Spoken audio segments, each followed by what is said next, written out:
నఘా జ్ఞానయోగేన సాంఖ్యానాం కర్మయోగేన యోగినాం.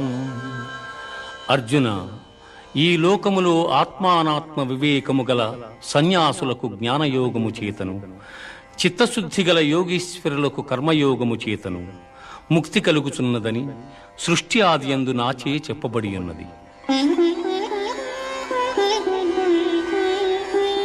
అన్నాద్భవంతి భూతాని పర్జన్యాదన్న సంభవః యజ్ఞాద్భవతి పర్జన్యో యజ్ఞః కర్మ సముద్భవః.